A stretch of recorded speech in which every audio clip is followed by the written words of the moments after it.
could definitely. That's good. So since I'm going to go ahead and start the recording, even though Jennifer's not here yet, but for what you were saying, Lynette,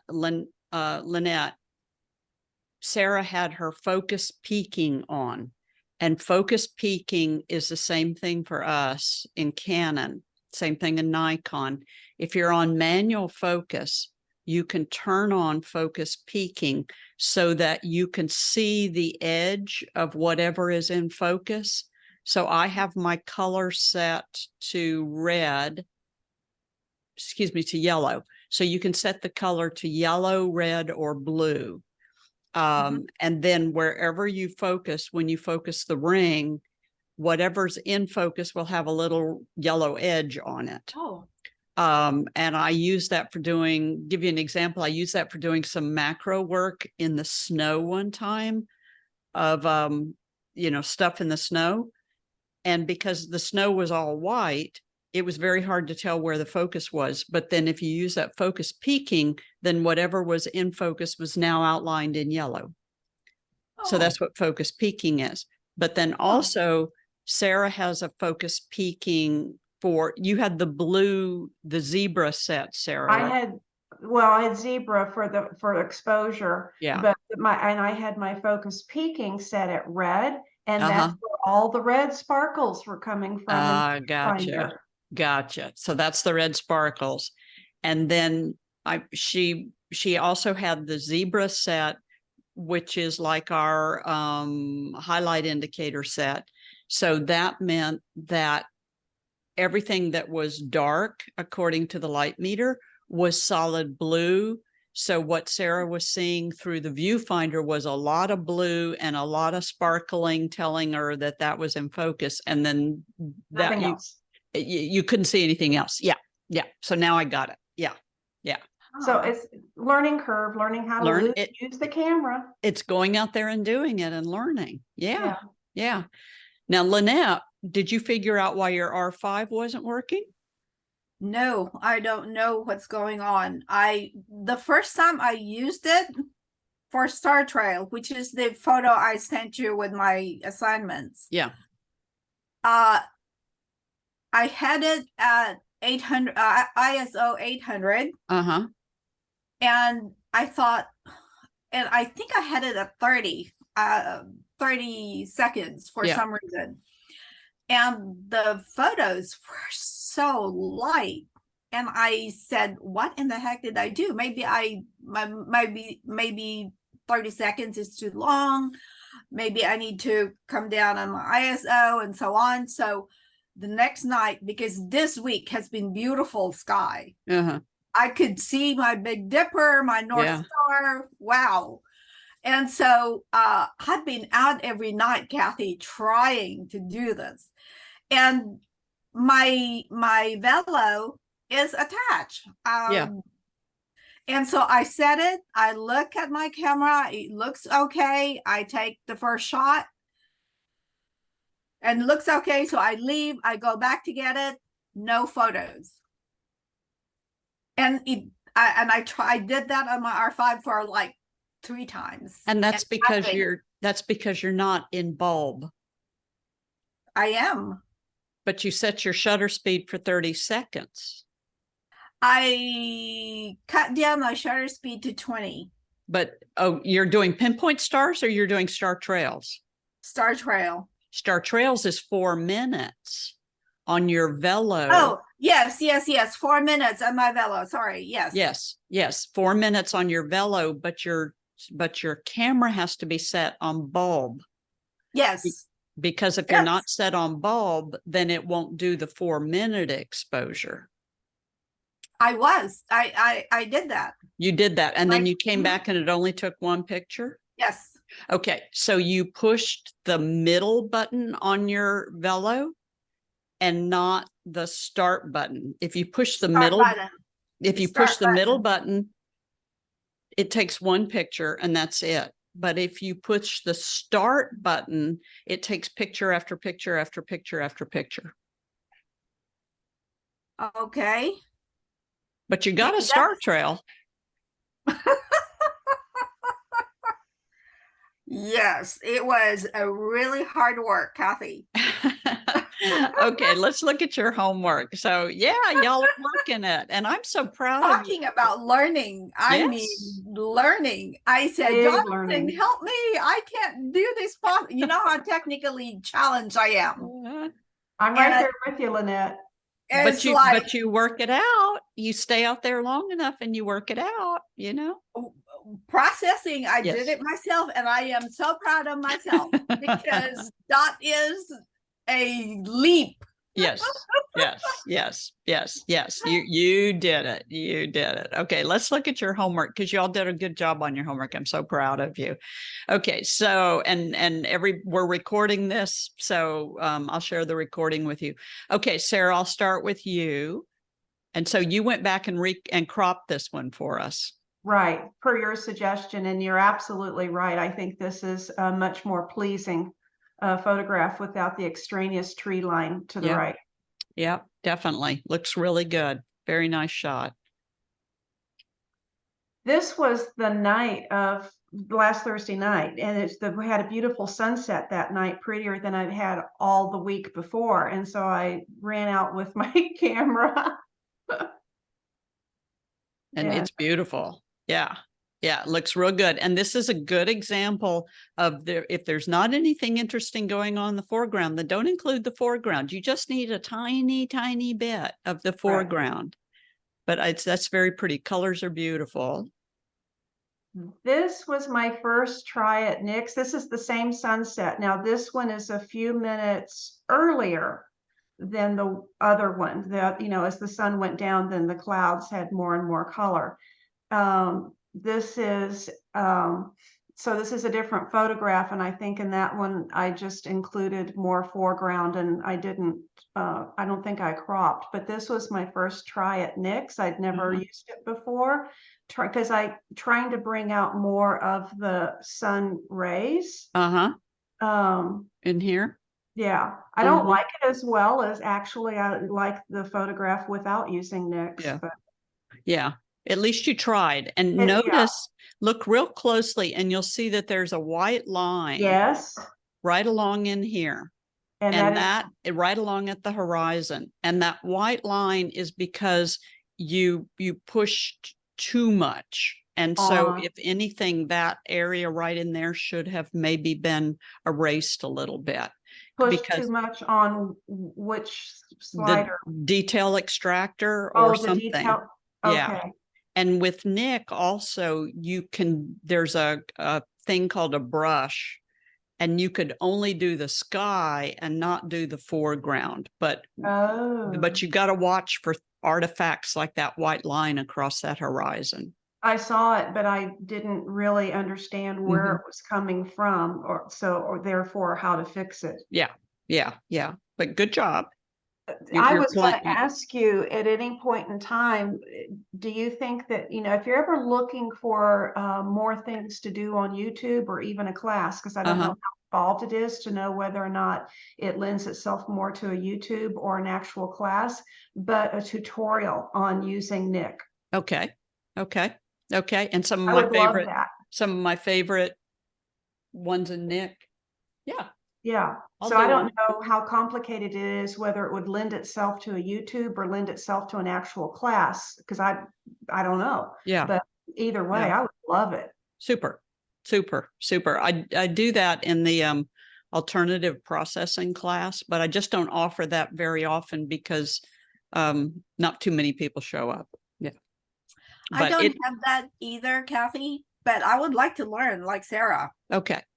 I've got to do another YouTube video. Somebody asked for something else, so I'll do that one. Yeah. Thank you. I'll show you. Yeah, good idea.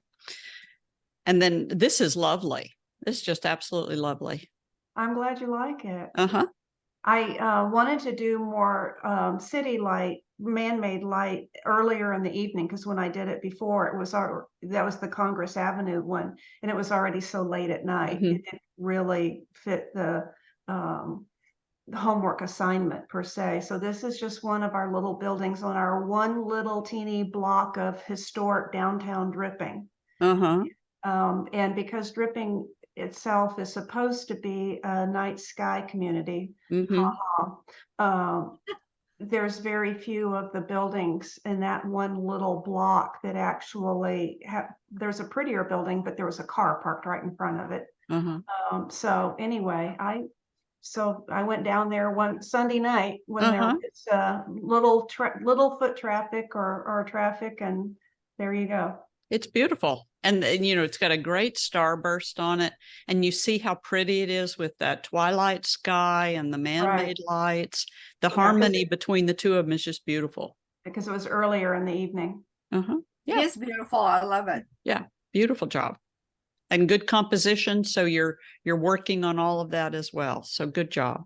I was Very going all over that parking lot with my camera, like, nice. getting the angle. Yeah, you did fine. You did fine. I was out walking around with my camera, going down partway down the hill one night in the middle of the night, trying to get an area where I was dark, and I was walking by my neighbor's house on the way back home, and I just stopped and I'm like, I'm going to shoot this just to show Mhm. Kathy what my Yeah. neighbor's house is like, and plus I got the stars on the lights. Yeah, you got the starburst on the lights, and notice that we've got stars in the sky as well. Yeah. So good job. But that is a lot of lights. That's actually mild because normally they have floodlights at every corner of the house, and normally their floodlights are on too. Wow. Wow. That's just too much light. Way, That's all night. way. Oh my gosh. Way too much light. And here's your tail lights. Yeah, Dick and I were out in the middle of the road last night, and we live on a cul-de-sac, and it goes downhill from our house. And I said, I want you to take your truck because it's got the big tail lights that are kind of look like big brackets. Uh-huh. Uh-huh. And drive down the hill, and I want you to go drive in a zigzag pattern. So we made several passes at it, and because it's just a residential road, there were no pretty city lights or anything like that. So I wound up blacking out the rest of it, because Okay. otherwise you saw a mailbox, trash barrel. Oh, okay. You did a good job. I Yeah. liked it. I kind of like, Yeah. Just the swirl of the lights in the black. Yeah. yeah. Yeah. Good job. Good job and good idea. And this is your attempt at light painting. It We're going to is. talk about light painting a lot more today. Good. The struggle that I had when I first went out to do the light painting, I was using actually another lens of Dick, because it was a 35 millimeter, and it's a 2.8, I think. Uh-huh. 1.8. So I used it, and actually, I think this is with that camera, that lens, actually. The struggle that I had was getting the foreground in focus, but then also having the pinpoint stars be in focus, Mhm. because you can't use an f/22, Yeah. to have your close foreground in focus and your distant background in focus, because you're trying to bring some stars in. And Uh-huh. f4, and I was using a 35 millimeter. No matter what I did, the foreground was out of focus, and this foreground isn't Yeah. that sharp. One of the issues is there was a light breeze, and Mhm. the Pride of Barbados is soft enough that it moves in the breeze. Yeah. Yeah. Yeah. So then I went out with, but anyway, this was actually the second night that I tried this, and it was better than the first night that I tried it. My focus was even worse the first night. So Mhm. I can't remember now, maybe I did have the 16 on. So when you're trying to do this sort of shot, in order to have the foreground and the background, meaning stars, in focus at an f4, am I correct in my thinking that you really need to use the wide angle like 16 in order to be able to have that focus depth at Mhm. a 4? Correct. So And then I used photo pills. We'll talk about it a little bit today, but a camera app called Photo Pills. And there's a section on that app that says, okay, if my foreground is this close and my background is infinity, then where do I focus? Because depth of field is 1/3 forwards and 2/3 backwards. So I know that on my 16 to 35 millimeter lens, I always focus 10 feet in, and 10 feet in allows my foreground to be in focus all the way to my infinity. that's just so weird to me that you can Yeah. focus 10 feet in Uh-huh. and then be in focus to infinity. That just Yeah. doesn't compute in my brain. But that's depth of field. Now, also, that's depth of field. That's the mathematical calculation for depth of field. And so that also is for f/22. Now, if you go 1.4 for the stars, then you know that this is going to be a little bit trickier. And that's why you use those wide angle lenses, because they have such fat depth of fields. So when you're doing this and you're using your 16 to 35, do you always have it set at 16 so that you have the widest angle? Mm-hmm. The problem that I was having when I was initially, I think maybe this might have been with my 16. I should be able to remember better. And the first night I had on the 35. So that was my problem. I wasn't using a wide enough angle lens. The night that I was using the 35. Yes, yes, which was harder. And also that 35 is a narrow field of view for the night sky. 16 is what we need. I mean, 16 is almost 180 degrees, but 35, you're moving closer to about like this. Yeah, And well, I yeah. grabbed it because it had a Mhm. 1.8 Exactly. versus my 4. Yeah. Yeah.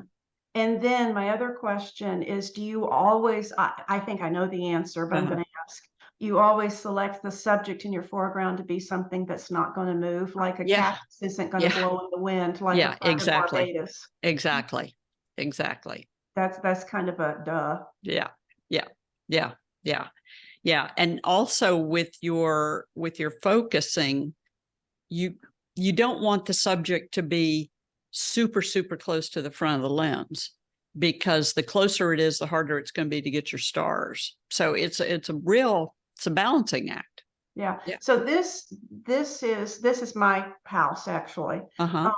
So this group of plantings is at the edge of the road, and I was back sort of in the middle of the road. Uh-huh. And it's Mhm. just in terms of the width of the road, it's just the width of a normal residential street. It's Yeah. just Yeah. regular residential street. So was I too Mhm. close? No, I think Ah, you were fine. oh, I think you were fine. Yeah. Yeah. okay. So my select for this shot, then it was just a question of poor selection of subject matter, something that was going to move. Well, it was not a poor selection of subject matter, because I think the picture is absolutely fine. Oh. But if there's a breeze, then yes, some things are going to move. Don't stress it. The yucca is not going to move too much. The sage isn't going to move too much. It's only the pride of Barbados that's going to move a little bit. Right. I've had wind to where the trees are moving, and Yeah. that's even more complicated. But most of the time, if you were in the middle of that street, and this is your regular old curb planting, you've selected a subject that's close enough. You wouldn't want to get any closer than that. Okay. It's tricky, but that's something you got to pay attention to, because you'll It get is. out there and work and work and work, and then it turns out that you're out of focus in your foreground. Yeah, it is tricky. This was not, but this was not my first try by any stretch of the imagination. And then here you've got a before and after. What was your before and after that you were showing me? Okay, so the one on the left Uh-huh. is after this was placed into Photoshop. Uh-huh. The one on the right is with it still in Adobe Camera Raw. Uh-huh. And I don't know if it translates as much on the screen as it does when you just toggle back and forth between the two on the computer. Uh-huh. But definitely when moved the photo from Adobe Camera Raw to Photoshop, I lost the stars. I mean, even if you look closely, you can see it somewhat here. But Yeah. on the one on the right, you can see the point of the picture and that there are Uh-huh. stars in the background. The one Uh-huh. on the left, you barely see any stars. Yeah. And Hmm. all I did was, just I finished processing in Adobe Camera Raw and then opened it in Photoshop so that I could send it Uh-huh.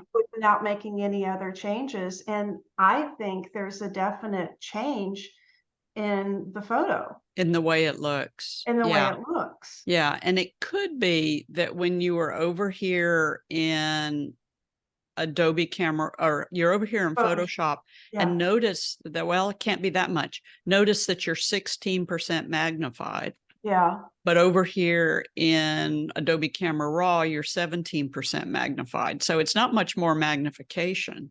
right. I don't know. I don't know, So but have you ever experienced that? I have, especially with stars, where when I get over and then I move it to Photoshop so I can make a PowerPoint out of it, sometimes it just doesn't look as pretty. Yeah. Just don't worry about it. I think it's okay. I tried to fix it in Photoshop, but all I wound up doing was making it worse and Yeah, worse. yeah. It's not that much magnification difference. It's only 1%. I don't know, but I have noticed that before. Yeah. Stars this is the first time I'd really noticed it, and it was Uh-huh. so maybe it's only something as detailed as stars where you see the difference. Could be. Or maybe it's just we get a better view when we're over in Adobe Camera Raw. So, Yeah. okay, it's interesting Good. to know that you Good haven't thing. seen Yeah. Good thing to that as watch out for. well, Mhm. and it's nothing you can really do anything about. It just is what it is Yeah. then. Yeah. Don't panic. Yeah. Okay. I kept trying to fix it. Okay. And then here's your star trail. Congratulations. I was pretty proud of this. Yes.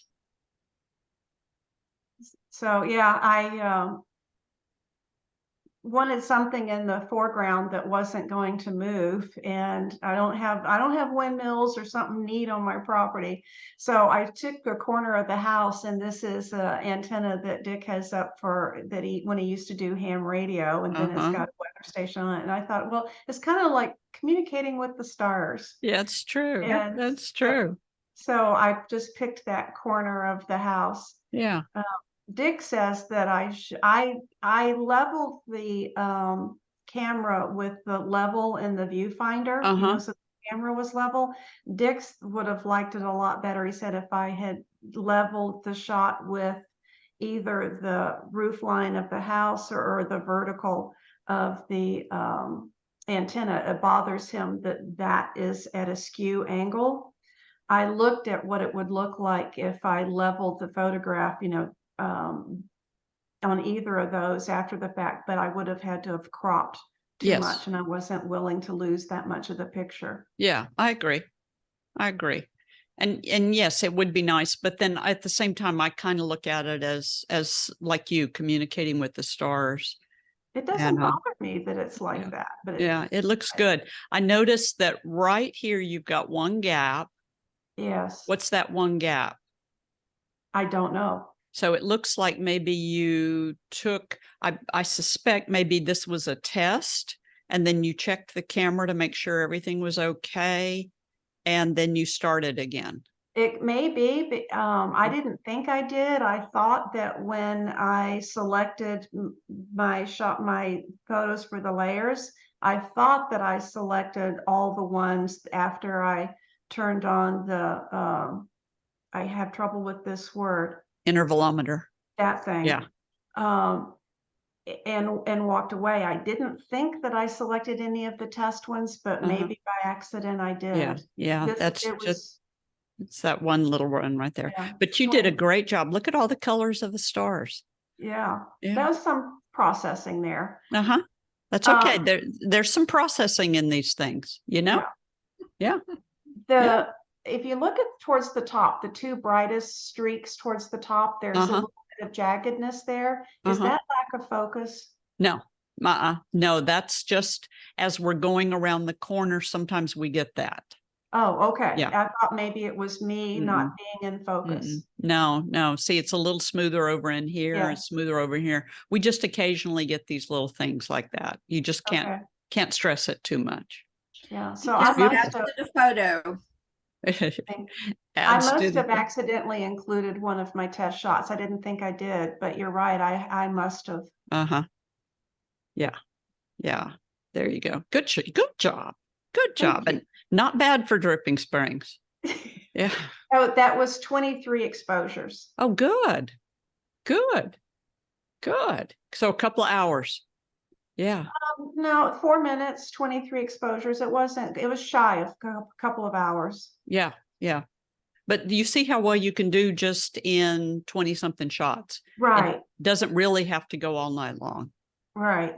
Yeah. That's surprising. Good job. Okay, Lynette. Thank you very much, Sarah. You did a great job. This is Yeah. still mine. Oh, this is still yours? Yeah. Okay, continue. We have Yeah, a I little didn't bit think of that was Milky Way. mine. We have a little bit of Milky Way. Is that Milky Way? Uh-huh. Oh, Little bit of Milky I Way. was just getting I ready would to say not I have didn't known see the that. Milky Way all week. I guess I Mhm. guess I did and I didn't know it. Yeah. How can you tell that's Milky Way over there? Well, because it kind of looks like smoke. oh. I yeah. thought that was my processing. Mm-mm. Oh. No. Well, I was just getting ready to say I didn't see Milky Way all week, so I couldn't get a shot of the Milky Way, but I did try to get a shot of Scorpio. Can you detect Scorpio? I am not good with my constellations. Okay, so in the center and then go the 3 brighter stars that are kind of in a line, go a little bit more to your right, a little bit more to your right, a little bit more to your right. That's the top, Right. 1 star over to your right. Whoops. Okay, so oh yeah, well, I did a little bit over to your left now. A little bit more. Okay, so that's the head of Scorpio, those 3 Ah. stars that are in a vertical, somewhat vertical Oh, line. gotcha. Right That's here. the head, yeah, that's the Yeah. head of Scorpio. And then if you take the center one and go to the left Uh-huh. and then go down, and then Ah. there's kind of a line of stars that kind of does a swirl like the tail. Uh-huh. Yeah, you need to be a little bit more over to the left. But anyway, but yeah, but there is Scorpio there. Okay. Fantastic. Very good.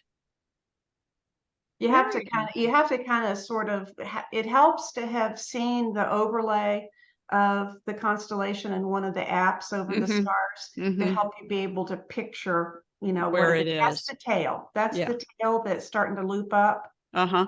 Yeah. Super. That's pretty good. That's a lot of stars. Yeah. So yeah, Scorpio, because November is Maya and Dick's birthday. Okay.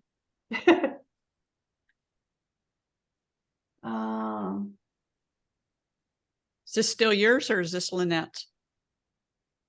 I don't remember that one. Is that you, Lynette? It might be me. I think Okay. it is. It might be me. I think, oh gosh. I think it's yours. I think it's mine. You can see the Big Dipper. 1, 2, 3, 4, 5, Oh, 6. right here. Oh, Yes. yes. Right.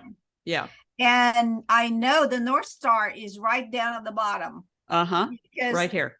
right. Yeah. Yes. And Yeah. because I keep saying, Harvey, do you know where the North Star is? Do you know where the North Star is? Because I don't ever, I mean, I know the stars are up there and I enjoyed the stars, but I never pay attention to constellations. Sorry. And he's, of course, Harvey with his teacher mode said, you know where the Big Dipper is? Yes, I can see that. If you look at the last star at the bottom and the tail, it points to the North Star. So there's your North Star. I said, well, okay. Does the tail Yeah. point to the North Star or the cup Yes. point Yeah. to the North Star? The Yes. cup. The cup Oh, points to the yeah, North Star. yeah. However it's called. Yeah. I don't know my terms here. Yeah. Well, we got the handle and the cup right here. Yeah. Uh-huh. Yeah. Right. Yeah. Right. Very good. Very So- good. You got it's a nice pinpoint stars. It's very nice. It's been so beautiful here. And even with the lights in the corner, and you can see that the lighter portion on the left Uh-huh. corner, that is half a mile, half a mile down the corner Yeah. of 359 and 529, but you can see it. So That's beautiful, but you can see some color in the stars. So it's good. You got nice, and we got a couple of double stars in there too, right in here. I was wondering why they look kind of tricky. I said, is it my camera or just me? It could have probably been 1 second shorter. Huh. So they're not quite round. They're a little oblong, but only because we're getting super picky. So you could have gone maybe 1 second shorter. Ah, okay. Just to really nail them as round circles. But I think you got a great job. Yeah. And then here's another one. This one's even better. What's the difference between the two? Well, that one is darker for one, Yeah. and you can really see the Big Dipper. Yeah. So we got the And Big North Dipper and North Star. Star. Mhm. Yes. Yeah. Were they done on different nights? No, the No? same night. Okay, so this one then is more magnified, so you were Yes. zoomed in. Now, Yes. remember also, if you zoom in, you have to change your mathematical calculation because you're not at 15 millimeters anymore, you're at 18 millimeters. Yes. So you've got to yes, change your shutter speed yes, based on yes, what your yes. millimeters were. But Mhm. this one I think is beautiful, and the pinpoint stars are just super outstanding. They look great all the way around. Oh, okay. And remember, when you're processing these, the dehaze does a lot, Okay. and the clarity slider and the texture slider do a lot, but that dehaze slider does a whole lot. So on the haze, you make it darker. Uh-huh. Okay. Yeah, yeah, yeah.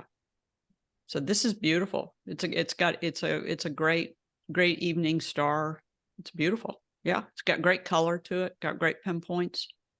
Yeah. The very slight banding that you see at the bottom of the photo I had in a lot of mine, is that like heat and humidity from the earth? I think I'm not seeing it. Oh, I it's don't very notice. slight. I don't notice it as much, and it could be because we've reduced them, and then now we're showing them on a Okay, bigger screen. So that could be. I don't see a lot of banding on mine okay. at the bottom. Lynette, do you see the banding? Sorry, your eyes are better than mine. And I keep saying, because I had the cataract lens, and one is for far and the other one is for near. Uh-huh. My eyesight is quite different. Yeah. Yeah, I think it's beautiful. And then here's your Star Trek. I mean your My car your tail car. light Yeah. that is going down the curve of our driveway. Mm-hmm. Harvey Mhm. likes that one. Yeah. I'm not sure. Yeah. I do like it. I love being And able to do that. And see the little streak in the star right there. Just that little streak right there. Uh-huh. So this was probably a 30-second exposure, right, Lynette? Yes, I Yeah. think so. Yes, it is. And then your pinpoint stars would have been like 15 seconds or something Yes. like that. Yes. And so you get a Yes, little I have to streaking. remember that. Yeah. Yeah. And then also the shadow from your porch light. Me. Yes. No, Yes. that's me standing. Well, I know it's trying you, to but take the photo. it's the shadow cast by Oh. your house lights. Oh, yes. And this is very common, that we'll get outside and we're paying attention to everything else except our shadow. Except our shadow. Yes. Yeah, but I like it. I think But it yeah, adds I to put it. it there because, oh, well, there's my, Yeah. And then here's this one again, and this one's really good. You did a great job on this one. That's more straight down the driveway without the curve. Uh-huh. Oh. Uh-huh. And look at all your really nice stars through here. So once again, there's a little bit of a streak in the stars. Yes. And the But- big planet over there is mhm. streaky. But it's a beautiful shot. It's really good. Yeah. And with these tail lights and car lights, we'll talk about it a little bit. You can use the emergency flashers. You can use the fog lights. Yeah, you can turn on all kinds of lights on the car. Yeah. I see. Didn't think about emergency flashers. Yeah. Okay. Mhm. Or Yeah. fog lights. I don't even think of the fog lights. Yeah. Okay. The fog lights, you can ride the brake a Uh-huh. bit to get the brake lights That on. would be a different light. Yes, exactly. Okay. Exactly. But beautiful photo. Looks great. And then here's your light painting with the Like I with- said, I don't know what I'm doing with light painting. I like that. yeah. I mean, it shows country living, right? Right. It is, and that's what I liked about it. Yeah. Good job. I don't have, that's the barn. I don't know what to do with the barn other than turn on. I said, Harvey, just turn on all the lights in the barn and let me see what I can. And that's what I have. So And you're fine. Now, I tried to use the shadow slider on this, and once they convert to JPEG, you just can't process them as well as a RAW. But try reprocessing it and use your shadow slider and see if you can bring out any of the detail on the front of the barn. Or okay. when we paint, learn how to do more painting today, see if you can paint the outside of the barn with the interior lights turned on. And then you've got your stars, so you're good. So Okay. now it's just putting it all together. Okay. Okay, good job. I think that's my pinpoint stars. Yeah, and once again, here's just a little, it's just A too little long, bit too long. too long of a shutter speed. Yes, Exactly. yes. Exactly. Very pretty. But here's better pinpoints. Yes. Yeah, but once again, just to see they're Yes. streaking around the corners. So just a little bit too long. So check to see what Okay, your just- shutter speed was on this, and that'll Okay. tell you take it a little bit shorter. Shorter. Mhm. Okay. That is Katie's light on the right. Oh yeah. Yeah. And you know how far away I am from Katie. Yes, exactly. Exactly. Amazing. Yeah. And look, a star trail. A star trail, 23 photos. Good. Congratulations. And this is with my R5. And Okay. it was so light, Kathy. And that was 30-second exposure. In a 4-minute exposure. A 4-minute exposure. Yeah.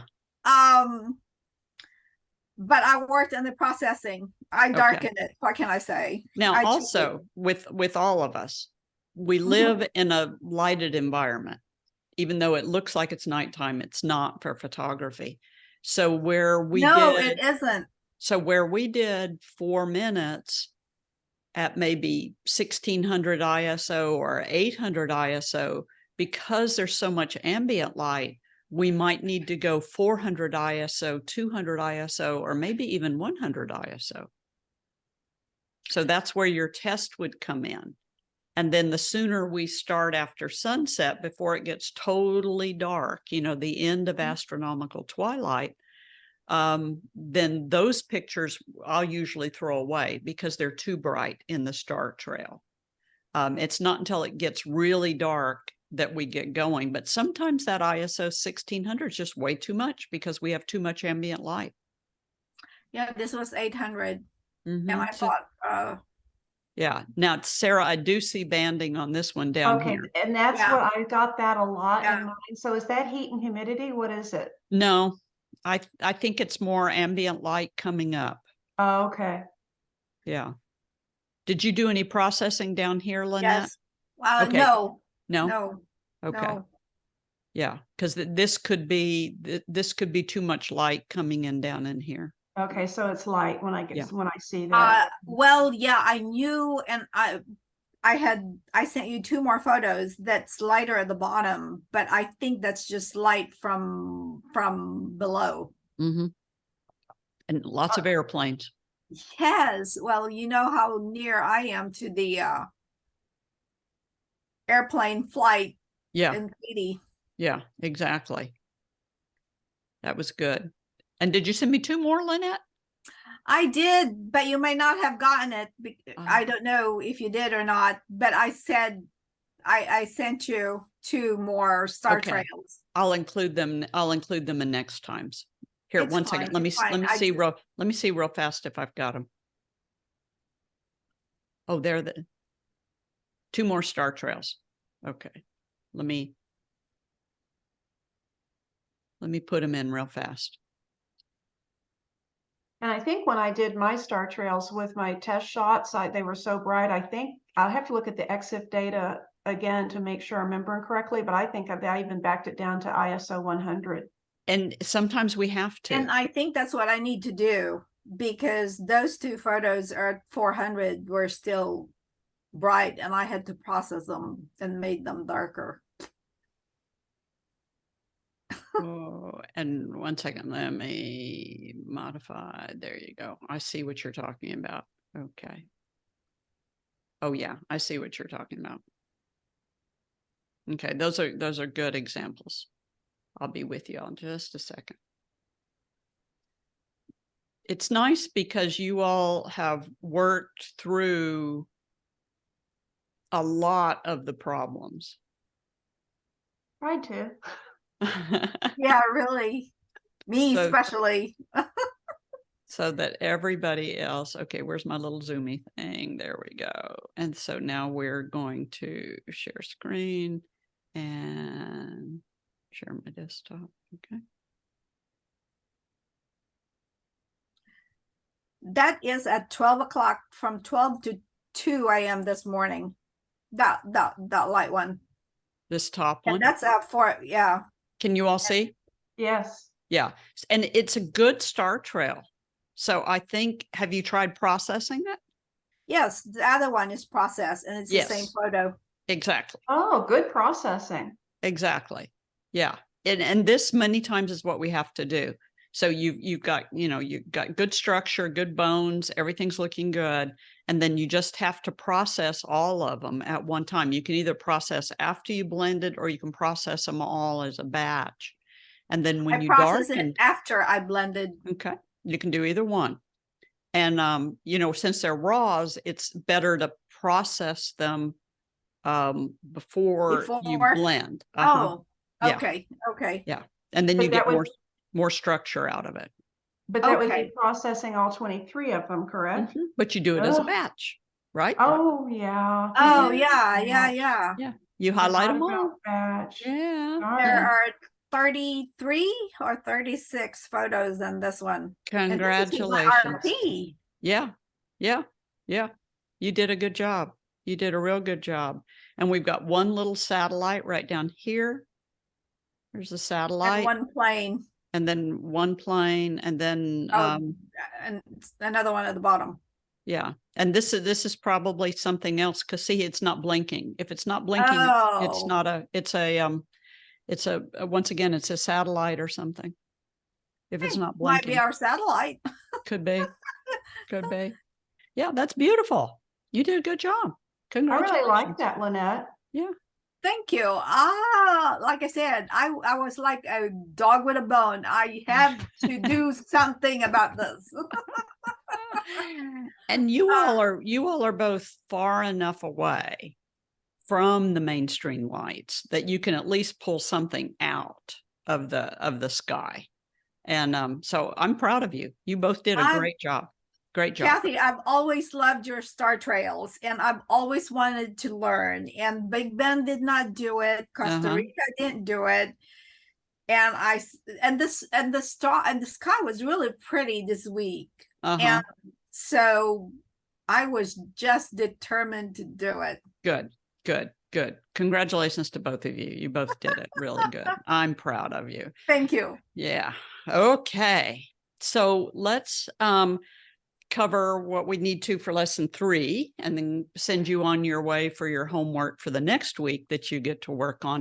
I wanted to point this out to you all of, we talk about this blue hour, which is the nautical twilight, but just looking at different latitudes on the earth, in San Jose, Costa Rica, it's only 24 minutes, because the closer we get to the equator, the shorter the twilights are.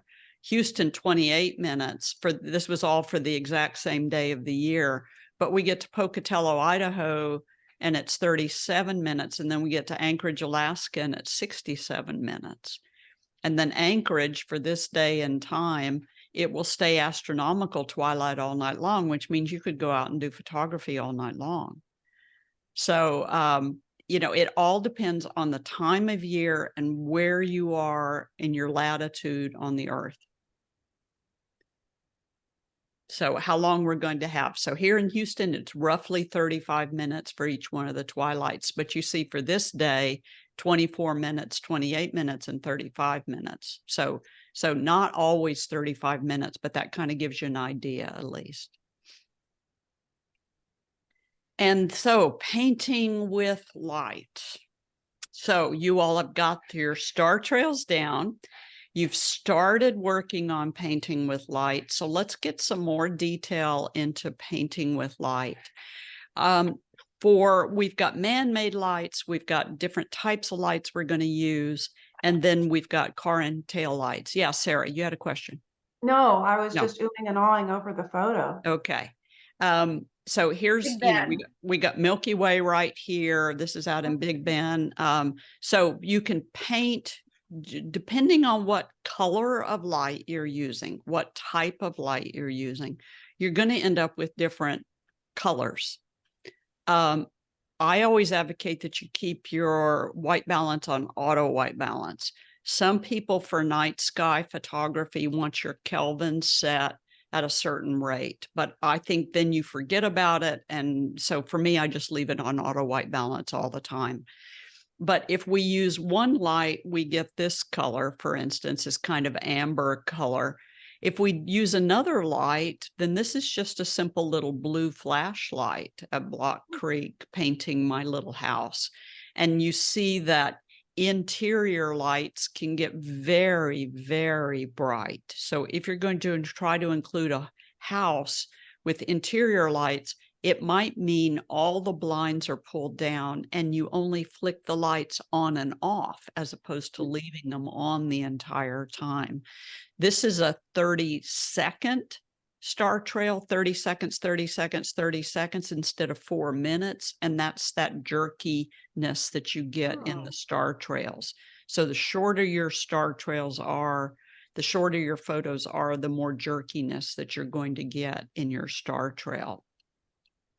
This, on the other hand, is simply painting, light painting with my cell phone. So I was out in the sandhills of Nebraska, and it was amazingly dark. That you can see that the stars go all the way down to the horizon. That gives you an idea of how little ambient light there is out there. And I was about a quarter mile out in the field when I realized I didn't bring my flashlight with me, but I did have my cell phone with me. And Gary wasn't around. And so I thought, well, shoot, I can paint this truck with my cell phone. So while the camera is taking its 4-minute exposures with a 1-second break, 4-minute exposure with a 1-second break, I'm walking around the truck with my cell phone and I just have the flashlight on. So I walk around the truck. I'd spend a little bit more time working on the headlights down here. I put the cell phone in the cab of the engine compartment of the truck and let it stay there for a little bit. And then I put the cell phone down on the seat of the truck for a while. So including going underneath it when I was on the other side. So I just kept moving. So you don't see me. I didn't stand anywhere. And then just kind of keep moving around. And then when I was on the back side of the truck, I could let the cell phone sit inside and sit under the truck for just a little while. And then I left and went back and went to sleep and came back and retrieved the camera the next day. So it doesn't have to be a special light. It doesn't have to be a fancy light. You can use anything you've got for your light painting. Yeah. How many of the shots of your 4-minute exposures that you left your camera for, how many of those 4-minute exposures approximately were spent doing the light painting? Maybe 10 minutes. Okay. So maybe maybe 2 or 3. Didn't take me very long. Okay. Yeah, And you because did it at the beginning, or? yes, I did it at the Okay. beginning. Yeah, yeah. Now it doesn't take much light. So, it wasn't like I was out there just working and working and working. It doesn't take much light at all to do Okay. this. So you were So just kind of flashing the light at it, not holding the light on I it? did the flashlight on my cell Oh, phone. yeah. So I'm just walking along and keeping it continuous. Okay. Just soft Huh. little light. So not making it strong, just doing a soft little light all the way across with my cell phone. My favorite light, though, is a Savage light. And this is an LED video light. So we would use Yeah. this for macro photography. I might have showed it to you in macro photography. We use it Yes. in flower photography. And it goes all the way in temperature from pure white to amber. So we can dial it up, dial it down, change the color, lessen the color. Oh, So for me, this Savage light is one of my best photo tools, because on the back where we've got the controls, you can see a little bit of them there, but on the back where we've got the controls, you can make it more amber, you can make it more white. So we move all the way through, and then we can raise the velocity of it, or the intensity of it, or we can lower the intensity of it. So Oh. it's rechargeable. So you plug it into a USB port. You can mount it to your camera when you're doing video if you need to do any lighting for it, but it's a continuous lighting source. And for macro photography, I love this. And for interior flower photography, bringing things inside, I love this. So this is what I'm using more than what I'm using when I'm using flash now, is these. And it comes from Savage. It's really nice. You can buy them from a lot of different companies, but the Savage one it's always turned out to be good. And this is a Lume Cube. So this is another company you can buy from, Lume Cube, and it's an LCD or LC panel mini 1, and it's only 2.5 inches by 3 inches, and it's rechargeable with a USB. This is what you can use to light yourself up when you're on a Zoom call, but this is also my little keep always in my camera backpack light. And same thing, you can dial it up or dial it down. You can move it from amber to pure white. And once again, it's just a tiny, tiny little thing. And it comes with this diffusion panel on it. That's what I used when I was sitting out in the middle of the road lighting up the Pride of Barbados. Good, Was good. that? Yeah, yeah. And this is just really nice. Now, Lynette, this would light up the entire front of your barn. really? Yes. Yes, because you Because don't need I you have don't that. yeah, you don't need much light at all. So this would light up the entire front of your barn. Yeah. Okay. Yeah, it doesn't take much. Sarah, did you just kind of sweep it one time? I wound up doing just as fast as I could because I found that anything more than that, I was blowing it out, and I had turned the intensity of the Lume Cube down to like 35% or something like that. I was out there in the dark, but I need to look at it again. I know how to change the intensity, but off the top of my head, I don't know how to change it from amber to white. I'm pretty sure it was on white. Yeah. Yeah. Yeah. It looked like it was on white, but once Yeah. again, you just don't need much light. Yeah, well, At I all. learned that I had to give it just a quick, Yeah. that That's was it. it. That's all it needs. That's all it needs. And then here's on the back where we can change it to what temperature. And Oh, it's just using these little controls on the back. So it's okay. dimmable. And so this little light for me is just one of the perfect things to always have in your camera bag when you need it as a flashlight, but then also when you need it just to light paint something. Super and easy. Very, very easy to use, and not real expensive either. You can buy gels to change your light to lots and lots of different colors. And this is the Rosco Digital After Dark Kit. And my friend Kevin Adams designed this for Rosco. I don't think you really need it unless you're going to do a whole lot of different color light paintings. But if you want to go to Kevin Adams' website, he's a photographer in North Carolina who specializes in waterfalls, and he lights up these whole waterfalls in the forest. And so he's using blue on the water and green on the leaves, and he's doing a whole lot of light painting. But he's absolutely incredible. But if you want to get an idea of what these would be used for, that is a product. I have the whole pack. And I've used some of the yellow ones, and that's about it. Yellow and orange ones. Just fit that over, say, your Savage light? Uh-huh. Exactly. Or you put it over your flash. Yeah. And there's another for putting them over the front of your flash, and they're called, I've got Roscoe in my Rogue, Rogue. And it's little bitty colored gels like this. And they fit over the front of your flash with a rubber band, of all things. Yeah. So, and then you can have a similar one. Yeah. And then you can just flash with any color you want. And then your Velo, you all already know about this. So, you can buy the Canon one or the Nikon one or the Sony one, but the Velo works just as well. So you all know about that.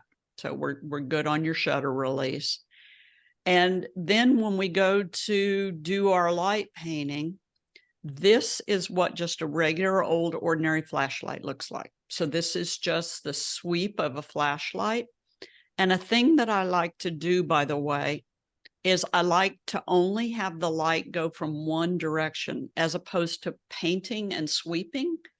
Because if the light stays stationary and only goes in one direction, we get shadows. And the shadows look more natural, like the shadow up on the windmill. So this is amber light on the Savage light, and it's only coming from one direction. And then that gives us the shadows down on the ground. That gives us the shadows up on the windmill. And then what's beautiful about this amber light also is that it does give us a more balanced light with the night sky. So it's that amber light with the blue of the sky that we get the proper balance to. And that's one of the reasons that I really, really, really like this Savage light, is because we can get it the proper amber color. And then here's the old tree at Block Creek using the stars. This is between Fredericksburg and Comfort, Texas. And this is using the light, the amber light, and just kind of waving it around and then putting it away. So once again, just, kind of wave it and put it away. But if you leave it in one direction and get the shadows, I think it looks a whole lot better. So I'm a real advocate for leaving the light in one direction and just turn it on and turn it off, just a little bit of light, not much.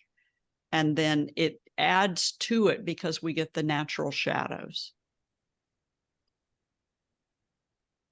And then here's another one at Block Creek. This is down in one of their little creeks.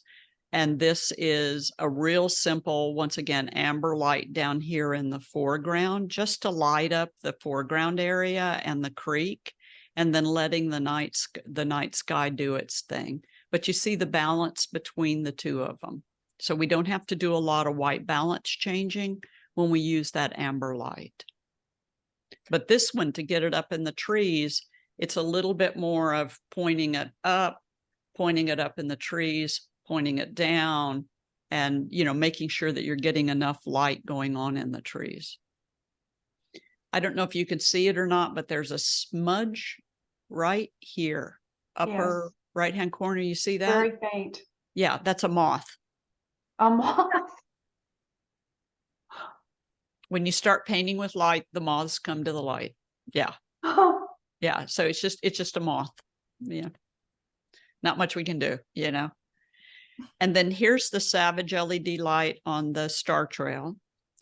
And this is the last exposure at the end before turning everything off.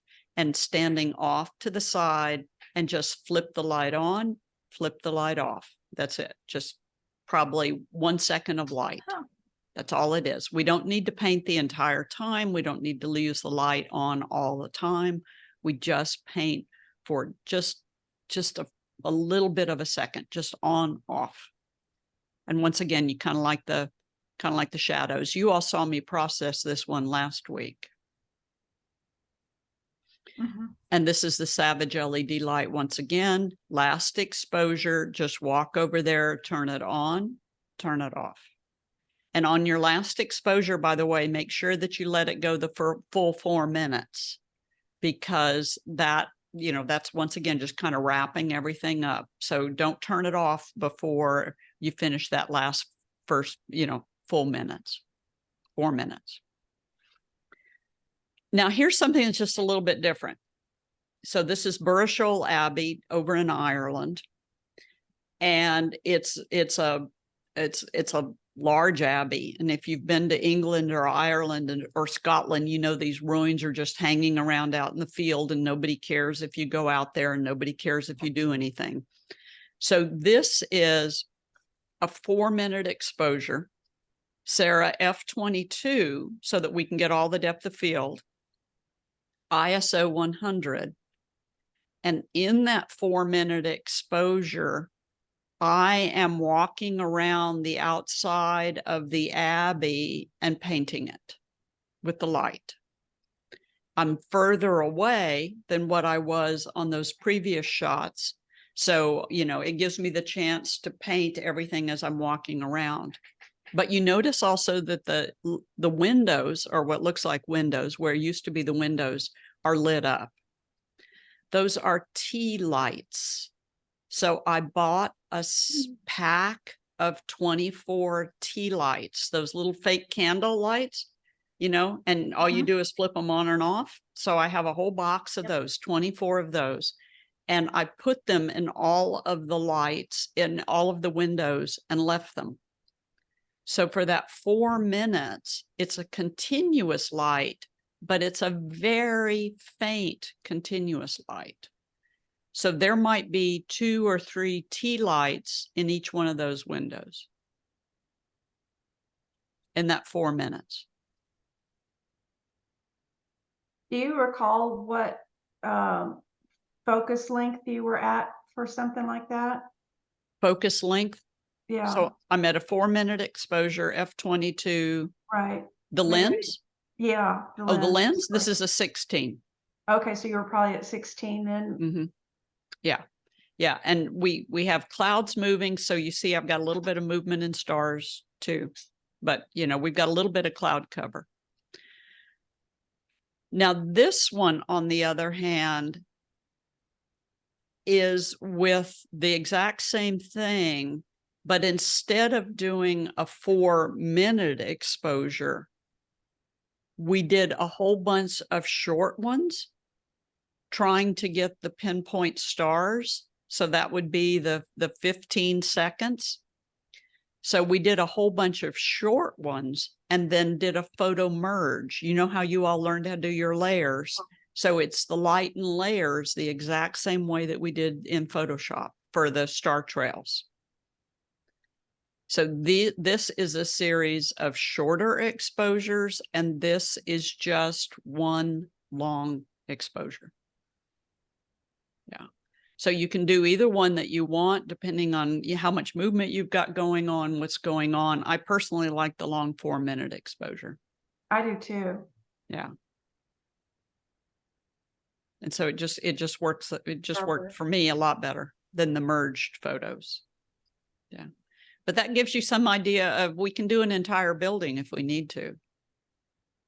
So just a little bit more work, and stay out of the rabbit holes too. So here you see where I painted the path right here. So I did another one, and just re them, and you got a little bit of stars, but it's just that lighten mode. And this is 1, 2, 3, 4. This is 4 pictures. So it's just that lighten mode, that, you know, those beautiful layers that you learned in the other class. So here's Goofy. Okay. This is just totally goofy. So there's this thing called a pixel stick. And so I bought it. It cost about $399 and it looks like a giant lightsaber. It's not something that you carry with you all the time, but it is a lot of fun. And you can set it to give you different colors of light. So you can set it to be all continuous, or you can set it to be rainbow. And then because it's got this little handle, you can hold it and move around and walk with it and that type of stuff. So here's a picture of my grandson with the pixel stick. And what I told him was, okay, Seth, here's how the picture's going to work. Shutter's going to open, flash is going to fire, flash is going to turn off, and I don't want you to move. So whatever pose you strike, don't move until I tell you. So once the shutter closes, I'll say, okay, you can move. Behind him is my son, his dad, and he has the rainbow pixel stick, like you see right here in that one. He has the rainbow pixel stick, and in that 30 seconds, he's walking by and twirling it. And because he's walking, we don't see him. So that's a pixel stick. Fun. Yeah. That's cool. Yeah. Yeah. Totally silly, ridiculous, but you know, lots of fun to play with. So that's a pixel stick. But the pixel stick also did this. So the pixel stick, you can download photos to the pixel stick or drawings to the pixel stick. And as you walk by, it projects the picture. And then as you continue to walk, it reprojects the picture and reprojects the picture and reprojects the picture and reprojects the picture. So my photographers we did this at Featherfest out in the shallows of Galveston Bay. What they're seeing as they're taking the picture for the 30-second exposure is Kathy walking by with a lighted object. That's what they see with their eye. It's not until they see the picture on the back of their camera that they go, oh, now we see what you were doing. Because you don't see the jaguar until the final picture. That is phenomenal. Isn't that cool? So Yeah. how do you put like a card into the You pixels? put an SD card in it. Yeah. And they have all kinds of stuff you can download. So here's the jaguar and here's the fish. So that's the fish. And once again, they don't see this until it's all over with. But notice that there's a reflection in the water even. See that? Yeah. Yeah. How does it do that? It's just cool. It projects it. Yes. And then here's flames. I like that. Yeah. So this is just me walking along and now we got flames. So, you know, think about if you had a car in front of this or a car behind it or, you know, yeah. It really works in that setting with the large sky and then the water, the soft water. Yeah, it does, doesn't it? Beach in front. That Yeah. setting's a perfect setting for it. Yeah. So are these all pictures that you had taken, or is this part of what I had my camera set on 30-second exposures because we just got them on 30-second exposures. So I just put in my Velo Shutter Boss and flicked up the switch with the camera set to 30 seconds. So my camera was just taking pictures repeatedly while I was playing around in the water. No, but I mean the subject matter, the fire, the fish, the jaguar, are those all your pictures or pictures that? No, they're from the Pixel Stick people. Okay, that's what, okay. Yeah. Yeah, but I did download the logo for Featherfest that year, and I did a whole picture going across of the Featherfest logos. Neat. Yeah. Wow. Yeah. So it's an odd little gadget. You may not use it a lot. When I do use it, I really like it. It's just forcing myself to get it out and play with it. Yeah. Yeah. So I that's just don't know if I just don't know if I'd spend $400 for it. I don't know. I'm tight. I don't like Yeah. to spend Well, money. see, that's where you go. That's where you go with me, and you let Kathy, you let Kathy bring There her you pixel stick. go. Yeah, yeah, There you yeah, go. yeah. So maybe one time we'll all meet and we'll set the prairie on fire at Lynette's house or something like that. Yeah, There, yeah. sure. And then you can paint with light with a lot of things. No. This is the street light at the harbor in Eshwara, Morocco. And as the gulls were flying around under the street light Oh, those are gulls. to get the fish that the men in the harbor are throwing out, to me, the gulls look like flying fish. Yep. Yeah. And so that's just the street light. That's all that is. So is that like a 30-second exposure? Uh-huh. Uh-huh. Yeah. And it was just using the street light to paint with light. And it wasn't until I saw the gulls flying through the street light that this just turned it into something else. Yeah. Mhm. So that was fun. So you can paint with all kinds of stuff. This is once again in Morocco, and the men are gathered around a Coleman lantern talking in the market at night. And I saw them all sitting there talking, and we're all walking around with our cameras on the tripod, and the market is crazy and they're cooking and, all that other stuff. And I asked one of my women who could speak French, because in Morocco, they speak Spanish and French. I asked her to please go block the light and just, start talking, just block the light. I don't care what happens. And of course, American woman comes and gathers around a bunch of Arab men talking, and this doesn't go over really well at all, but we did get the photo. Yeah, So I can't imagine what their their reaction was like, what are you doing there, man? We're talking, go away. I mean, it wouldn't have gone over well here, much less, in Morocco, but we did get the photo. So, this is just a simple Coleman lantern. This is a black light, that we used to use when we were teenagers, but this makes scorpions fluorescent. And so we used these when we were kids to find scorpions in our shoes and under the bed when I lived in the desert at West Texas. And so I always have a scorpion light with me when I go out to Big Bend. And scorpions move really fast. You do need a scorpion wrangler. You need somebody with a stick to help you. Sarah, do you have scorpions where you are? We do. We don't have.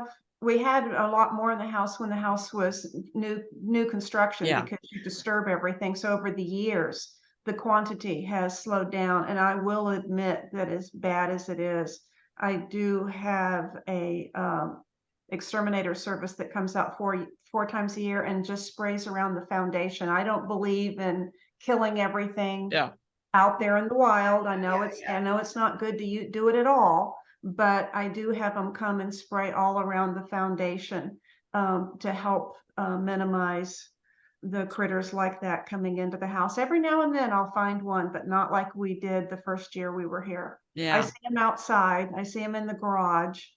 So even more are the wolf spiders and the tarantulas. Oh yeah. Now, do you all have scorpion lights? No. So order a scorpion light. It's just a black light that's a flashlight. And then if you want to do this, you can go outside, start turning, go away from the house, obviously, but start turning over pieces of wood with a stick, and you'll find scorpions underneath there. And so this is a good reason for using your scorpion light. I'm not sure I want to. Yeah, you don't want to know that they live there. Yes. When we're out in Big Bend and I show people how many are there, most people get the creeps. Yeah. They do give me the heebie-jeebies. They do. And they're flesh colored, and they can hide in the smallest nook and cranny. They do freak me out. Yes. I still shake my shoes out, even though I haven't lived in the desert and most of my adult life, but I still get my shoes that live in the garage. I shake them out every single time before I put them on. You have to. So you can paint with light with buildings. But even buildings, you all have both found this out, in dark sky areas are still incredibly bright. So this is out in Big Bend in January. You can still see a bit of the Milky Way. It's just not the pretty galactic cloud that we want.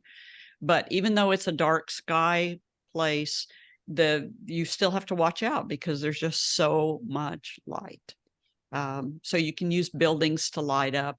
And then you all saw a little bit on the taillights. Oh, You've the already kind of tunnel. mastered this, but this is using the emergency flashers, the fog lights, the brake lights. This is using every light possible on the vehicle. And then you can merge these. So this is, this is probably 5 or 6 passes through the tunnel using the tail lights, and then just blending them all together and choosing which one of the tail lights we like the best. Okay. So 4 or 5 shots as Harvey or Rich is, driving the truck or the Polaris down the road, and then you choose which ones you want. So blending them like you all have already learned how to blend.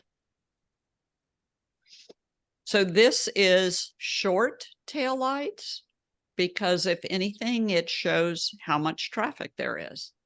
If you use long tail lights, then it's harder for you to discern actually how much traffic there is. So this is a little bit shorter tail lights. So instead of doing the full 30 seconds on something like this, you might only do 10 seconds. Oh. And this is finding the parking garage on Google Earth Mhm. that gives you the overlook that you want. Ah, Nice save location. And then once again, it's just using that light and layers that we used on our star trails and that we used on the light painting. So just using that light and layers. And then this one is from the top balcony of a restaurant overlooking that market that we were in Marrakesh. And this, the camera just kept taking picture after picture after picture after picture, 30-second exposure. You see the starlights, so the stars on the lights, so F22. So it just kept taking picture after picture after picture. But when one motorcycle would go through, that didn't look good. And when one motorcycle would come by with the taillights, that didn't look good. But when I blended them all, then it looks like it's a highway of motorcycles, which it was, but there weren't enough coming through at one time to make it interesting. And then since you're using the lighten mode, it doesn't intensify the light, it just adds the light. So it makes it fun. So play around with that. It's a new skill that you've now got. And this is doing the same thing. This is that tail lights going all the way down the road in Big Bend, but this is probably a 4 or 5 minute trip in Big Bend. That's the speed limit. And so this is just taking one picture after one picture after one picture and then blending them so that we get one continuous long tail light. And then you see the stars up on top. I climbed all the way on the top of this plateau, got the camera all set up, and my battery died. And I didn't have another battery with me. So I was going to leave the camera all night long after we did the light painting, and then I didn't have a battery. So that was it. Yeah. But it still worked out. Still a good shot. yes. And Lynette, did we do this when you were in Big Bend? No. We didn't do this one. So No. this is the same thing. It's the car going down the road, but it's repeatedly going down the road. So once again, the whole journey down the road might take 4 or 5 minutes, but this is at twilight. You notice we don't have any stars in the sky yet. So this is just driving down, coming back up with no lights on, driving down again, coming back up with no lights on, driving down again. So this is about 4 or 5 driving down the roads. And then pulling off on this little side road right here, and then making sure that you go all the way past the mountain to keep it good. So sometimes it takes 4 or 5 of these passes, and then you just have to blend the pictures together. But this is at twilight. Okay, so we got fireworks coming up. Have you already figured out where they're going to be in your community? I've got a couple of choices. A lot of the communities around here that used to do fireworks have really backed off from doing them. They're not considered politically correct anymore, I guess, because, you know, PTSD and pets, and for us, drought and fire. Yeah, yeah. No, there's really, other than going to downtown Austin, which I really don't want to fight that crowd and go No. down to downtown Austin. I hate that. There's a Dripping Springs itself used to do fireworks not far from us that were free and in an area where you could get to, and there's a lot of parking, but now they do it at a, venue that is a shooting range, Oh, okay. and you have to pay $25 a person to get in. Wow. Yeah, Wow. Wow. No fun then. yeah. Yeah. So there's a local shopping center, well, not local, it's in Lakeway, that's going to do some, and there's not going to be big and spectacular, but I think that's maybe where I'm going to go. Okay. That might be. Lynette, have you figured out where you're going to go? Hovis Park in Brookshire might have some fireworks, or I don't know. We are so dry again because we used to have fireworks here at home with the kids when they Yeah. were little. So we'll see. You'll see. Or Exactly. we can do this. So with fireworks, twilight sky looks better if we can do that, if we can ever get to a twilight sky. And with fireworks, I shoot aperture priority. I set my f-stop at between 5.6 and 8. 8 means the shutter's going to be longer, so you're going to get more drape of the fireworks. 5.6 if the fireworks are going off rapidly, so we don't get too much overlay. ISO 100 or 200, tripod, obviously. And then f-stop, if you do 22, you risk getting a lot of overlay in the fireworks. And autofocus, be sure you focus on something like one of the tops of the pine trees and then turn your autofocus off. And as I said before, don't shoot when the projectile is going up. Wait for the burst to begin. And that way, when your shutter opens, it's metering off that light up in the sky. So you won't overexpose your firework, your burst of light. I happen to live on the golf course, and a lot of the homeowners along the golf course set off their own massive fireworks displays. So that's what this is on the golf course where I live. And it's nice because most of the time they set these off before it gets totally dark, where the big, huge public displays usually shoot when it's totally dark, which I totally disagree with because I think they look better in twilight. The children are awake, you know. So that's how you photograph fireworks. But wherever you're going to be, think about getting into position, figuring out where you need to be, set your camera up, set your tripod up, and stake out your position. Because if you try to get there later, you're not going to have the position that you want. And people are going to get in front of you and they're going to block your view. So figure out where you need to be. And I usually do that through reading. I live in the Woodlands, so reading for my community, where's the fireworks display going to be? Where are they going to be firing from? You can usually tell that by where they're setting everything up a few days ahead of time.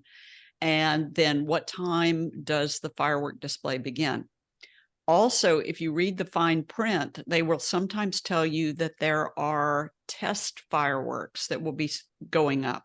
So where I am in the Woodlands, they usually send a test up at 8:15, 8:30, 8:45, and then the display begins at 9. So if I can get there for the test at 8:15, I can get the twilight sky. 8:30, I get the twilight sky. 8:45, I get the twilight sky. 1 or 2 fireworks at 9 o'clock and I'm out of there before the crowd. So that's my strategy with fireworks displays. Doesn't always work, but here you see F-22 for the starburst. Here I got into position and did my test displays, got my test displays. And somewhere along the line, I was just in a vacant field on the side of the freeway. And a policeman came up by and said, he yelled across the field, "Do you have permission to be there?" And I said, "Yeah." And he said, "Okay, you can't come out until the fireworks display is over with." And he put yellow tape in front of me. Oh, Oh no. So I had to stay where I was, but I got a great vantage point and I was close. I was very close. I mean, I felt fireworks like I've never felt fireworks before, but it was really good. So, sometimes, it helps to lie a little bit. But we also have places that set off fireworks regularly, like Kemah Boardwalk here in the Houston area shoots off fireworks every Friday night through the summer. So then we've got a fireworks display every Friday night in the summer. And that makes it a little bit better than having to go to that big, huge, massive 4th of July fireworks display. So this is at Kemah Boardwalk. It's on the parking garage. And I learned, by the way, that I had to park my car against the concrete, because if there was even so much as the space that a human being could fit in, people were going to get in that space to see the fireworks display. Yeah. So your car has to be against the concrete. So you've staked out your territory, or you have to just stay there the whole time. Yeah. So this is Kemah Boardwalk. Focus on one of the towers, turn off the autofocus, and then wait till the burst begins, and then click the shutter. And then get out of there before the finale, because the finale is just way too much. And then here's another shot done in the Woodlands when we were shooting fireworks off at another location. And remember that you also can layer with fireworks. So one burst looks really good and another burst looks really good, and you didn't move the camera, layer them. So it doesn't always have to be just one perfect photo. Layer them. It turns out to be good that way. And then you all have a moon coming up, right? Sunday and Monday night. Yes. What lens do you use? Your 24 to 105? I used the 24 to 105. I used the 16 for that when I was underneath that building. I used the 16 for that. But a lot of times, depending on how far away you are from the display, you need to have a little bit of zoom. But what you do want is some foreground. You want some context. So definitely not your 70 to 300. Even though I did use my 70 to 300 years and years and years ago when I didn't want to walk down to the actual display area, and I just found myself a vantage point further away. But then there's no foreground. Just the light. Okay. Yeah, just the lights. Okay. So see how it goes. See what you come up with. Okay. And then we've got the moon coming up. So we're getting a half moon in the sky. The moon's already starting to look good, but we've got a full moon coming up. I think it's on the 3rd and the 4th, if I'm not mistaken, right? Right about the same time as the fireworks. Yeah, right about the same time as the fireworks. So if you use your wide angle lens, the more wide you are, the smaller your moon is going to be. So this is about the 24 to 105, and that's about how big the moon is. And if you use your telephoto lens, your 100 to 400, that's how big your moon's going to be. So the more telephoto that you use, the bigger your moon is going to be. The wider you are, the smaller your moon is going to be. So I would really suggest on the night before full moon, I'm going to stand up for just a second because I need to refresh my memory.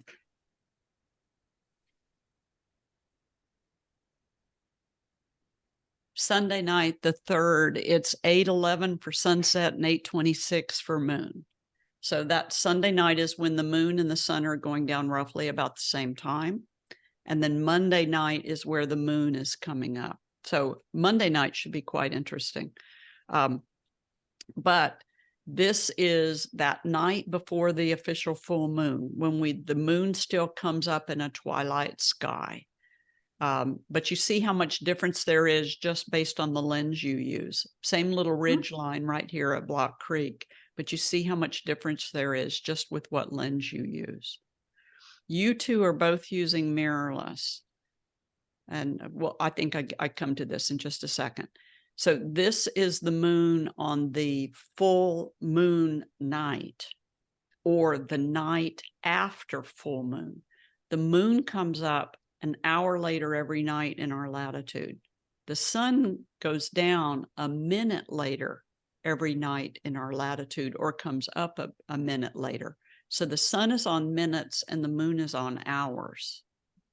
So every night past full moon, the moon will come up an hour later than that. So at a Sunday night, it's almost exactly the same time, 8-ish, 30-ish.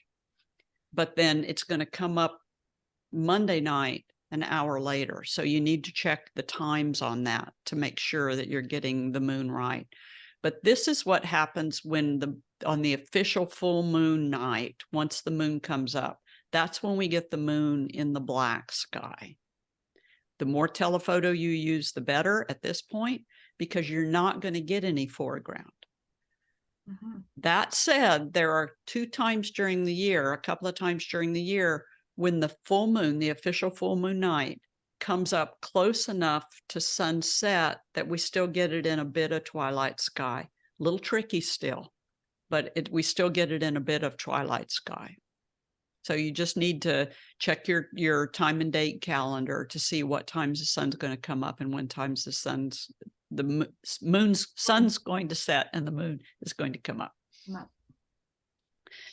So planning, you got to plan this. So we're having this big moon, even though the moon's always the same size. Sometimes it just looks a little bit bigger. So we had this big moon.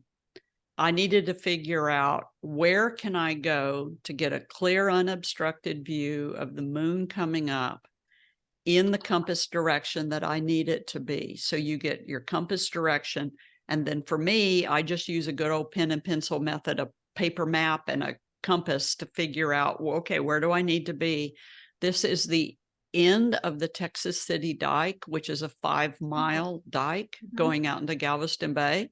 Yes. It's the end of the Texas City Dike looking toward the ship channel down the Gulf. And this is the Galveston Ferry crossing across. So I didn't think about the Galveston Ferry at all. All I knew is this was going to give me a clear view of the moon. This is a 500 millimeter lens with a 1.4x extender. So it's 700 millimeters. And the moon coming up in the twilight sky. When it's down on the horizon, it's very difficult to see, and because we just got so much haze. But when it finally gets up in the sky, that's when you got to shoot like crazy, because it's moving fast, or we're moving fast. So you got to figure out where you're going to be and then focus on the moon. It's not hard with our mirrorless cameras to focus on the moon at all. And in the type of sky we have right now, this is when we can get the beautiful shadow definitions on the craters. So once we're not on a real full moon, we can get beautiful shadow definitions on the craters. So tonight, tomorrow night, going into Sunday night, we can get, when the moon is still up in that dark sky, we can get some nice shadow definition on those craters. So when you're photographing the full moon, you're going to use your evaluative matrix meter. Jennifer is matrix meter. Lynette, you're the evaluative meter, and Sarah, you're the segmented meter, right? I don't think they use the term segmented, but it might be evaluative or it might be matrix. It's multi. Multi. That's right. So if you use your evaluative matrix or your multi-light meter, The light meter is reading the entire sky and trying to properly expose the sky plus the moon. And this is what you end up with. Your moon is overexposed. You can go into processing and you can salvage your moon. But if you switch to spot meter, so Lynette, that's your partial. Sarah, that's your spot. Jennifer, Yes. that's your spot. Lynette, it's your partial, because that's the bigger of your spot meters, where your spot meter is tiny, tiny, tiny. So you want partial, Lynette, and Sarah, you want spot. You put the spot meter on the moon. And Lynette, I know your camera actually shows you a circle in the middle of the viewfinder. That's where your spot meter is. So that's Okay. something new on the new Canon mirrorless cameras. Put that on the moon, and now the moon is the only light source that's being read. So Sarah, for you, it's where your focus point is. It's the only light source that's being read. And now your moon's going to come up perfectly exposed, and your sky is going to do what it will. So in this case, we got a little bit of twilight sky still left. So to photograph the full moon, you use your spot meter or your partial meter, Lynette. So you've got to move over to your spot or your partial meter to photograph the moon, because you don't want the camera to read the sky. You just want it to read the moon. So some cameras have spot meter follows focus point, but most cameras don't. I don't know, Sarah, whether yours do. Our older Canon cameras did, then they did away with it, and we still haven't got it back. So it doesn't happen in all cameras. Check your camera. If your spot meter doesn't follow your focus point and you want to position your moon outside of the frame, then balance the light meter in the M mode, dial in your f-stop, dial in your shutter speed. Remember, we don't need f22 because the moon's a long way away. So just use your 2.8 or your 3.5 or your 4 for your f-stop. And then we can move the camera to recompose. You can balance your light meter in aperture priority or shutter priority, and then use your exposure lock button and recompose. And so sometimes, and also you need to take frequent meter readings with a big moon, because as the moon is coming up over the horizon, the light is changing from the sun that's shining on the moon. You're both mirrorless, so pay attention to what the view looks like. If the moon looks too bright, keep underexposing until the moon looks good on your viewfinder. Okay? And that's the beautiful thing about doing mirrorless, is just keep underexposing until everything looks good. We need a fast enough shutter speed to stop the Earth. So you have to, from moving, because the Earth is moving so fast, so you have to have a 60th of a second shutter speed to photograph the moon, or a 1/25th of a second shutter speed to stop the moon. So that means you're using 1/25th of a second shutter speed, f2.8 or 4, and then you're raising or lowering your ISO to keep your meter in balance. So it's a little tricky to photograph the moon, but if you don't think about the Earth moving so fast, your moon's going to blur. So your moon has to be, shutter speed has to be 60th or 1/25th. Got all that? I'm 1/60th or 1/25th. What? Shutter speed. Yeah. And then your f-stop is wide open. Okay. And then you lower or raise your ISO. Now, if it turns out that you've got more light than you need, then that means you're not going to shoot at 2.8, you're going to shoot at 4, or you're going to shoot at 5.6 to balance your light meter. How do you decide whether you're using 1/60th or 1/25th? You know, you just choose. Yeah. Oh, okay. Yeah, at least a 60th, but sometimes you can use 1/25th. Sometimes with my mirrorless because they're so sensitive now.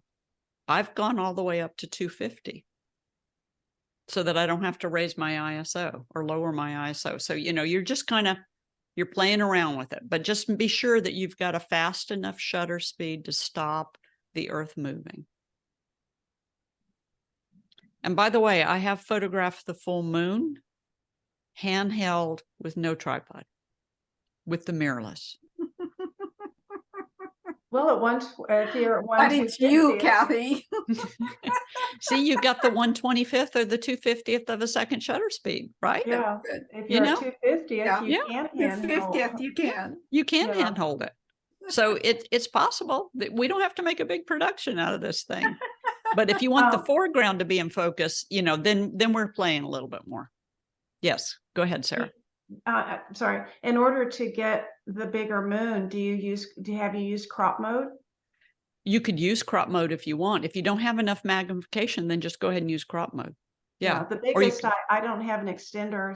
The biggest I have is 650. Yeah, 650 is great. Yeah, you're going to be surprised how fast that moon moves at 650 millimeters. It is a fast moving, well, the earth is a fast moving little booger. Yeah. That's when you notice how fast the earth is moving. Yeah. And how much you have to recompose.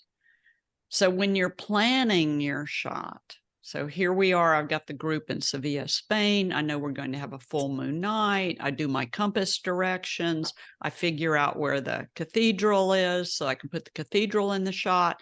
It turns out that for this shot, there's a bridge that goes over the river, and the bridge has a nice pedestrian walkway on the side of it, and it has pullouts so that pedestrians can get safely off the bridge and enjoy the view. So we get there an hour ahead of time, stake out our location, and I keep telling them, I promise you guys, the moon's going to come up right there. And tourists are stopping and saying, what are you doing? Why are you standing here? And we keep saying the moon's going to come up. And they're like, well, yeah, sure. How do you know that? The moon's going to come up right there. And then lo and behold, the moon comes up.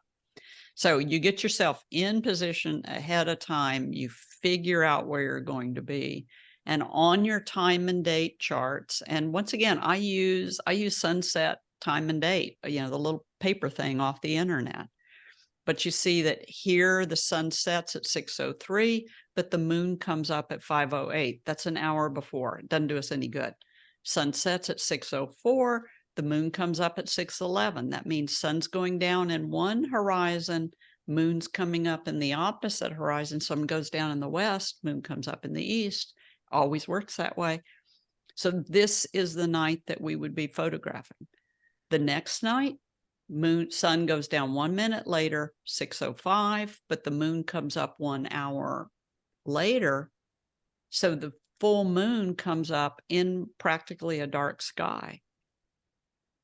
And then if you want to get up early and do this, the same thing happens for sunrise. So sun comes up at 7:08, moon sets at 5:58. Moon's already gone down. Sun comes up at 7:07, moon sets at 6:39, which means when we're getting dawn light, the moon's in the opposite horizon. Sun goes down at 7:07, moon sets at 7:18. Sun's going down in one horizon, moon's coming up in the other horizon, or moon setting in the other horizon. So you can do this either in the morning or you can do it in the evening. You figure out what the compass direction is, where it's going to go, and plan your shot. So you can even do it, around your house. This is with photo pills. So you can use photographer's ephemeris or you can use photo pills. I happen to like photo pills. And photo pills tells me that on this day, the sun is, let me see what we have going on here. So that tells me that full moon's here. So we've got a full moon officially. Now that's full moon officially, but sunset. And by the way, that's official full moon. Forget it. We're talking about photographing full moon. Sunsets at 8:12. Moon comes up at 8:13. And then it tells me that the sun's going to be at -2 on the horizon, which means it's below the horizon by 2 degrees.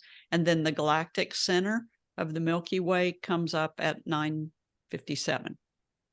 So Photo Pills is a nice little software program that you can use. This is Photo Pills also. I had an assignment for Texas Highways to photograph the moon rising over a marsh.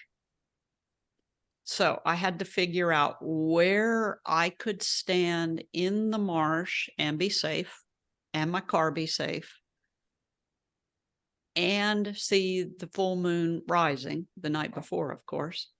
And by just playing around with the maps, I found that if I went to the Bolivar Flats on Bolivar Peninsula, which is a safe place that I know, I could stand in the marsh and I would get the moon coming up in this direction while the sun's going down in that direction. So it told me where I needed to be. And then I ended up getting that photo Nice. that I needed for highways. And that's with my 24-105 zoom to 105. So, you know, we don't, if you want to get a sizable moon, you've got to have at least about 100 millimeters. And then that's pulling out my 100-400 and then photographing the full moon the exact same night. So you can use some of those software apps, or you can use paper and pencil, whatever you would want. And remember that if you use your evaluative meter, your moon's going to overexpose if you're trying to get your foreground. So the city of Florence in the foreground with the moon coming up in the opposite direction. So wherever your moon happens to be, nice thing about these mirrorless cameras is we can see the proper exposure on the moon. So we're not blowing it out 300 millimeters as it's coming over the ridge. And then play around with that moon. You know, we get a moon every night. So play around with that moon where it's going to be. This looks like it's a full moon, but it's really not. It's just a moon that got smudged in the atmospheric clouds at Venice. So where was go back to that other Go. one? Uh-huh. The one with yeah. So where was your focus point with this? Because that post that's front and center is very much in focus, as is the buildings very far in the background. They are. So I'm, you know, obviously an F-22, probably focused on this post. And then you see that I'm using a fast enough shutter speed to not blur the water, but I am blurring the gondolas. Notice that? Oh, because I noticed that. They're bouncing in the water. But my water, 1/8 of a second is where water blurs. So we haven't quite blurred the water. So yeah. So you focused on that post, and I'm guessing you're at least a 16, if not wider. I'm probably a 16, but because the moon is big enough, I'm probably the 24-105. Really? And you got that kind of focus? Because if I didn't use the at least 100 millimeters, then that moon's going to be small. But yet that moon is moving behind those clouds, so that moon is also smudging. Yeah. Well, So, I was really looking at the focus more of, you know, the post front and center and all the buildings in the background curving around the harbor there. Being fully in focus. And you achieved that with, well, you were at F-22, but at 100 or 105 millimeter. Yeah. As you can see, I struggle with focus. Depth of field, yes. Depth and of where field. to put the focus point. Yes, Yeah. Where to put the focus point. Yeah. So when that moon comes up, you know, you put all the pieces together, remember to stay focused. So this is that 16, and focus mentally as well as the camera, 16 millimeters. So tiny, tiny, tiny moon, but I didn't confirm my focus. So my stars are out of focus. So I've got this beautiful thunderstorm moving through. I've got some rain coming as the moon's coming up. I've got stars, and I didn't focus the camera. So keep your head about you. You got to keep all the components to keep it. And then remember that there are moon coming up, and most of the time when we have cities with any elevation, we might have a sunset view. And this is from El Paso, where I was a kid. And I remember as a kid, we used to go up to this little parking area and watch the sun go down. And Sure. yeah. Huh? Sure. Yeah, That's why I well, went there. no, when we were kids, I wasn't a teenager in El Paso. Oh, I okay. know what the teenagers were doing. But when I went there to do my photography of El Paso, it was like, yeah, of course. The sun goes down and the moon comes up. And yeah, this is the viewpoint that everybody used. This couple got out of their car to watch the moon come up, and he happened to have a cell phone in his hand that was still turned on. So that's the light on his face. And then I went and asked them if they would please stand still with the cell phone turned on. And that lit up his face. Yeah. So, put something in it. And then even when we're doing our star trails, that moon can light up our foreground for us. So this is out in Big Bend where the moon's come over the mountains and is lighting up the foreground. The full moon is lighting up the foreground. So, coming up, the full moon has lit up the foreground in Tanzania. So we can use that full moon to our advantage to light up, or even the moon, because this isn't even a full moon. This is like a quarter moon, but we can use that moonlight to light up our foreground. This is moonlight lighting up the acacia trees. And then during the day, when we've got the moon, play with it, do something with it, put it someplace, use your compass directions and figure out where that moon is. So your homework assignments, you've got your moon in the foreground. Put the moon in the foreground, determine your moonrise times, your compass directions. Feel free to photograph at moonrise or moonset, whichever one's good for you. Use a different lens to photograph the moon during the same period. So take 2 lenses with you. So you've got one super telephoto and one more wide angle. And if you can, with that second shot, using your telephoto, include some foreground. And then do your longest lens that you've got. So if you have a 100 to 500, then zoom back to 100 for assignment number 2 and zoom to 500 for assignment number 3. So just remember to play around with these. Use your tripod to keep yourself nice and steady. That's your moon shots. And then and then also this is your time to paint with your foreground a light again. And remember that you don't have to use a lot of light. So those tea lights that I was using were working just fine in Italy. So you don't have to use a lot of light. And both of you all have the Lume Cubes or something like that, right? Mm-hmm. Yeah. Yes. Okay. So play around with that. Photograph a scene again where we're lighting up the different things. Lynette, you already know you can turn those barn lights on. Now let's light the foreground with the other light. You already did your tail lights and headlights. If you want to try again, go ahead and try again. And then if you've got the access to the fireworks, go ahead and do the fireworks. If you don't want to go to the big old fireworks display, then there's nothing wrong with buying a box of sparklers. Oh, I see. Yes. Yeah. And you could play around with sparklers. So don't feel like you've got to, get out and go to that big fireworks display, because I know I don't like doing it any more than you do. But if you want to buy just a box of sparklers, you can play around with that, and you can paint, and you can walk around with them, play around with those, and they're equally as good. Okay, questions? Don't think so. Oh, wait a second. Let me find them. With the Nick, when I tried to save it, I couldn't save it. And then I noticed that I had a layer there and I hadn't started with layers. Does Nick create a layer? It does. It creates a layer. So you have to flatten. So when you bring it back into Photoshop, now you could go in with that layer and put your mask over the layer, fix things like that horizon. Yeah. Yeah. After you flattened it. Before you flatten it. Before flattened it. Yes. With the Nick layer. Go in and fix that. Yes. Yes. Okay. Yeah, I was surprised. It's like, oh, I didn't make a layer. Why do I have layers? Yeah, it brings it back. Yeah, it brings it back in as a layer. Mm-hmm. Okay. I was surprised, but then I figured, well, that's got to be what that is.